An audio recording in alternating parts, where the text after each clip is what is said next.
Hello friends and colleagues, I'm Stanislav Chernog, the author and creator of the Vector Massage and Somatic School, and today we will talk about the sagging inner thigh.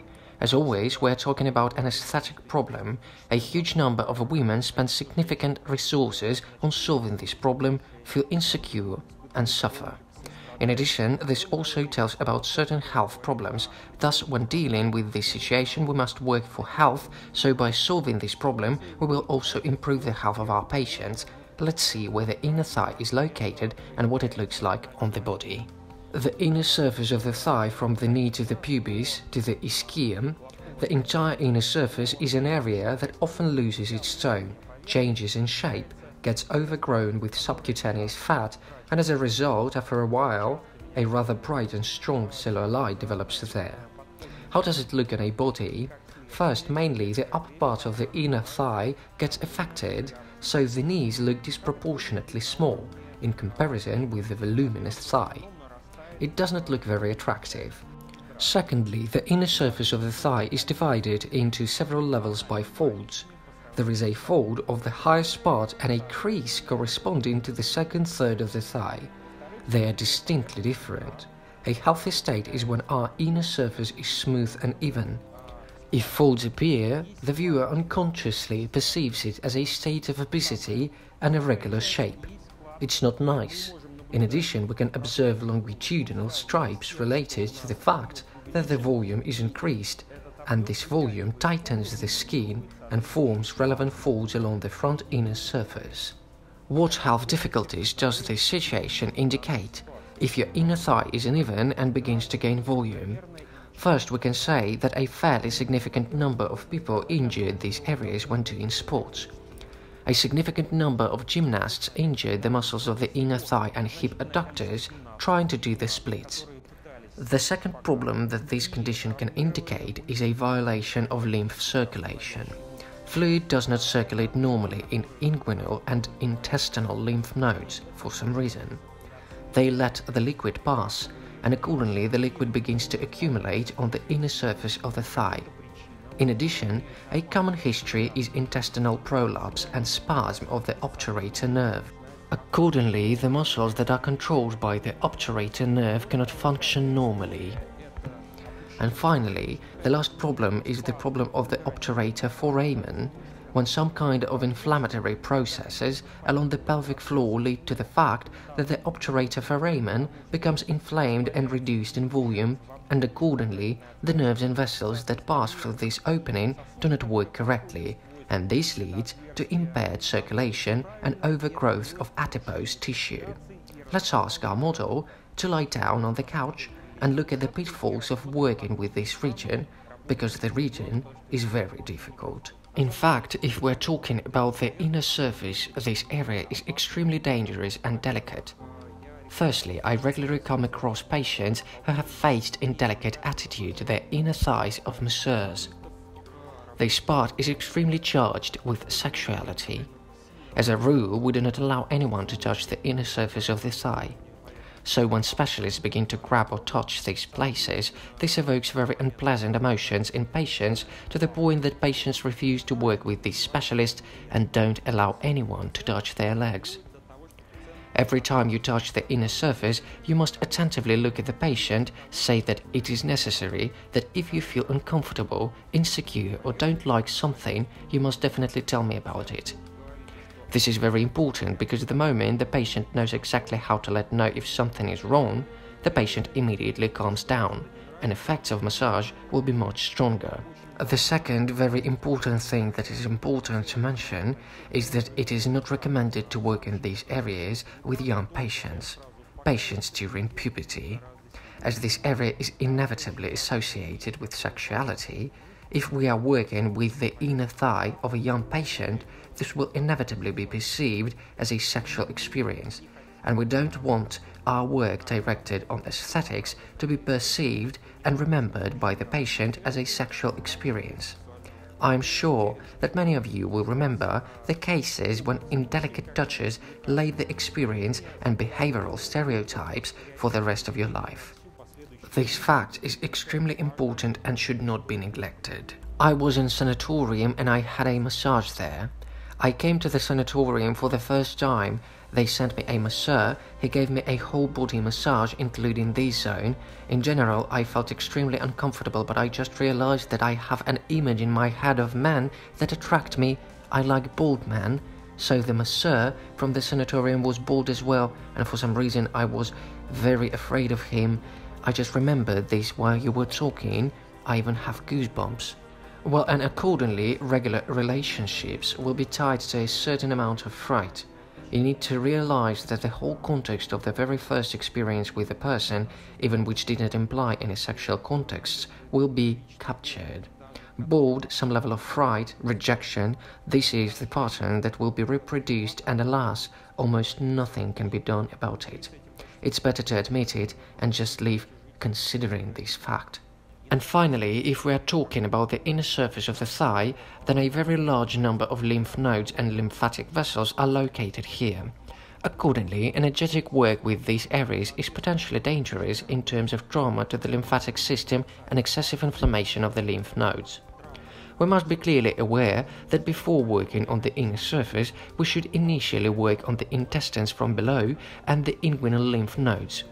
Again, it is important to understand that when working with the groin, we must take into account the same considerations as before, the age of models and the delicacy of our touches to important and fragile parts of the body.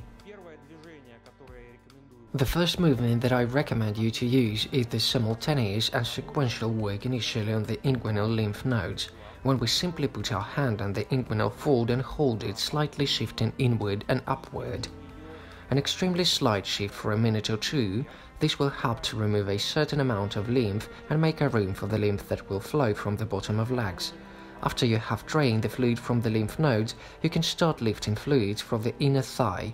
To do this, you should use oil for better slide. Apply oil and with slow, smooth movements drive the liquid upward, shift the subcutaneous fat tissue up and forward.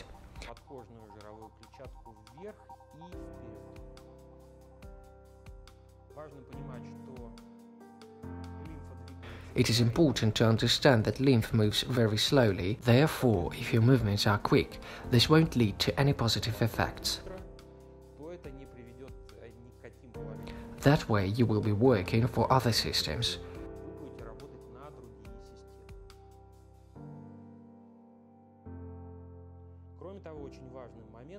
In addition, it is very important to understand that the lymph is located at a shallow depth, so it is important to work on the surface.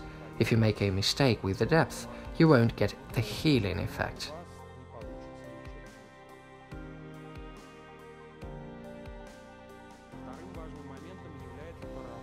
The second important point is working on the inner surface of the thigh along the adductor muscles.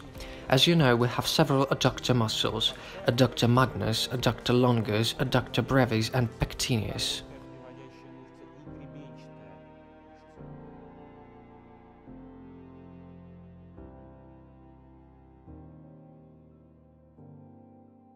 They are all sequentially located at different heights, and accordingly, inflammation and trauma in any of them will make a body protect this injured muscle by growing additional fat tissue.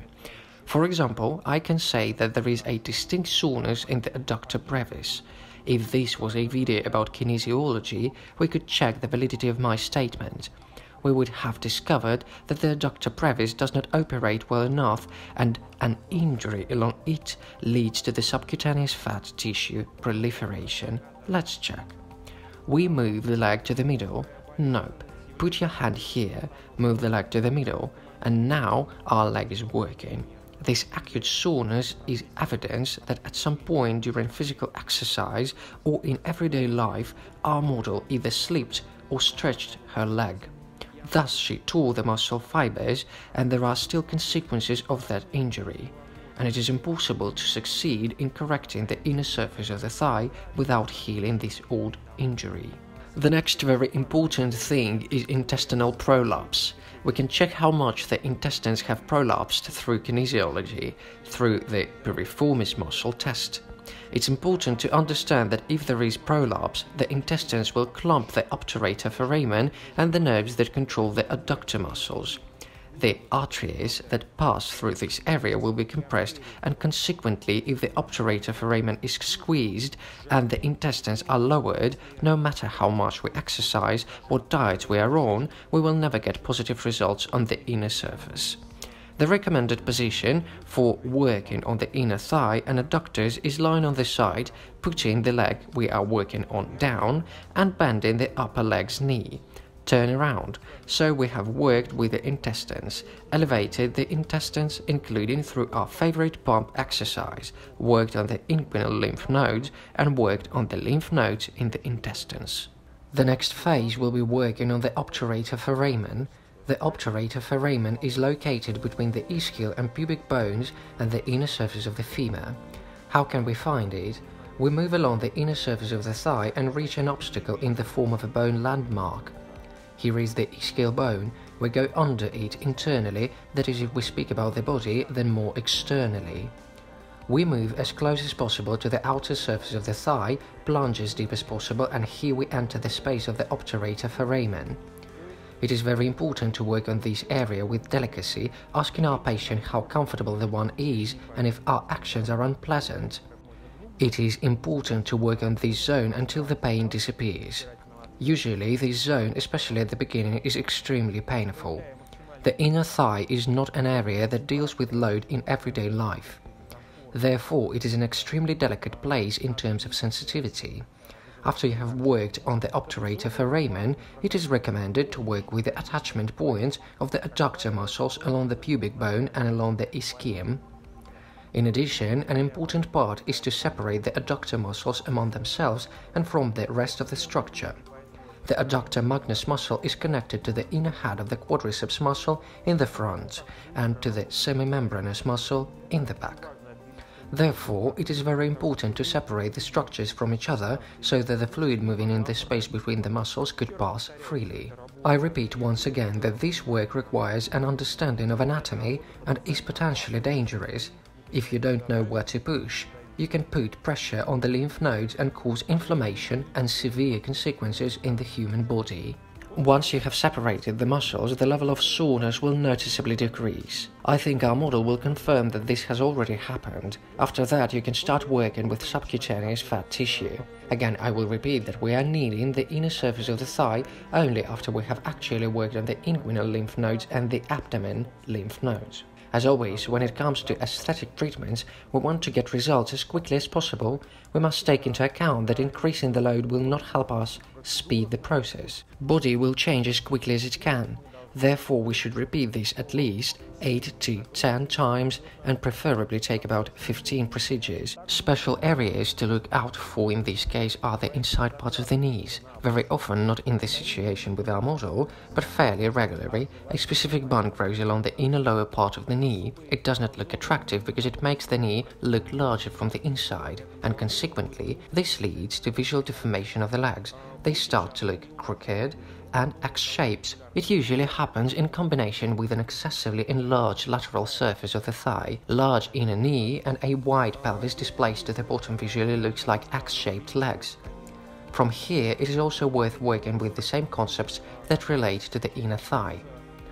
Again, we work with the intestines and lymph nodes. Before starting to work with the inner knee, we must work on the inner thigh in order to make some space for fluid that will rise from the medial knee. In addition, the inside of the knees is extremely closely connected to the endocrine system. Accordingly, if a person has endocrine disorders, working on the inner knee will to some extent improve the hormonal state. At the end of this video, let's talk about cellulite on the inner thighs. It's important to understand that the standard strategies like patting motions, rubbing motions, rather aggressive and dense techniques are not recommended for the inner thigh because of the delicacy and fragility of this area. Accordingly, we must understand that cellulite on the inner surface of the thigh appears as a result of fluid stagnation, and the most important thing we must do is to enhance fluid circulation and bring the tissues stagnated with fluid to a proper state. If you work properly with large areas, cellulite will disappear on its own. In addition, we must understand that the techniques that we showed on the outer surface of the thigh are also applicable. However, these techniques should be applied less intensively, and it must be understood that changes along the inner surface of the thigh will occur more slowly. I thank those who watched this video till the end. Write in the comments how relevant the problems of the inner thigh are for you. What have you ever done in your life in order to improve the condition of the inner thigh, and how successful have you been? As always, I ask you to give this video a like, and those who found this video useful, distribute it as much as possible to your acquaintances and friends. This contributes to the development of the channel, helps us write more complete and high-quality videos. I'm Stanislav Chernog, the author and creator of the online school of vector massage and somatica, and the YouTube channel of the same name. The channel where we teach you how to do massage, become healthier, and make good money on it. Until next time, friends, goodbye.